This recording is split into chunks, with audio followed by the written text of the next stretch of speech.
are in the area known as Smithfield, or known as Smoothfields. Behind us here we have the gatehouse to St Bartholomew's Hospital, and above it we have the statue of Henry VIII, which is the only outdoor public statue of Henry VIII in London. Now, the area of Smithfield was known for its meat markets during the Middle Ages. It sold sheep, pig and cattle in this very market.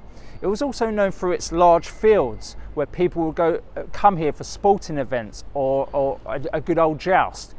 Over here we have a street called Giltspur Street. Back in the day it used to be called Knight Rider Street because knights from the City of London would have ridden through this very street onto the field of Smithfield for a good old joust.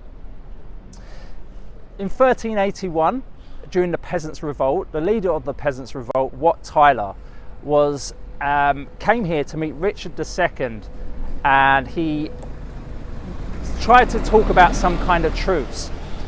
They got into an altercation, and Wat Tyler was stabbed by the Lord Mayor, known as William Walworth. Now, Wat Tyler ran into St Bartholomew's Gatehouse to the hospital there, and he was followed in by the King's men. He was dragged outside and beheaded on the spot exactly where I stand today. Now, for around 400 years after that, this whole area was a principal spot for public executions. In 1305, Scottish hero William Wallace was tried and sentenced at Westminster Hall. He was tried and sentenced for crimes against the king and also his people.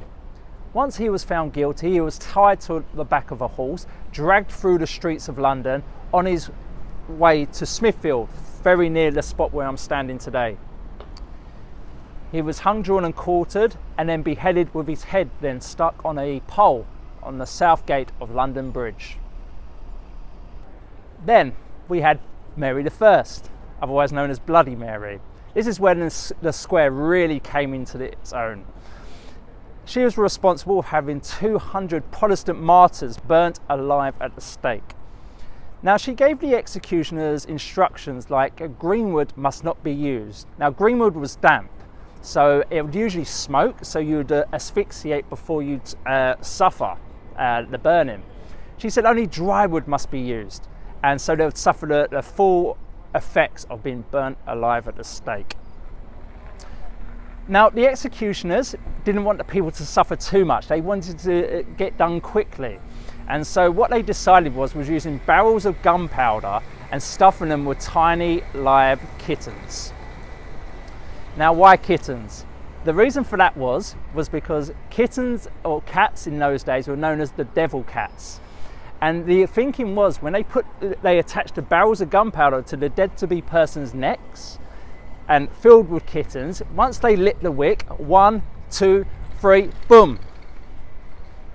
The thinking was that the dead person's head that would go up with the cats, and the dead cat's soul, the devil cat's soul, would guide the soul of the dead person straight down to hell.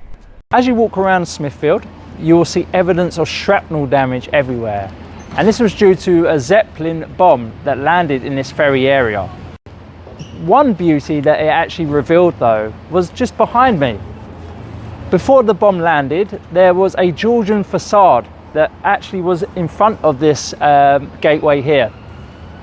When the authorities were clearing the rubble away, they noticed behind this facade that there was something behind it, and this is what it revealed. A 16th century Tudor half-timber build, and as you walk through the gate, which is 13th century, and this will take you through to St Bartholomew the Great Church. In front of us here we have St Bartholomew's Church. It was built by a gentleman by the name of Rahir, who was an Augustinian monk of Frankish descent.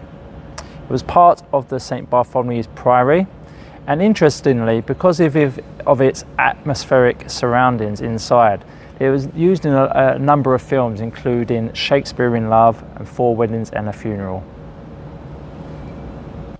So behind us here we have London's oldest home.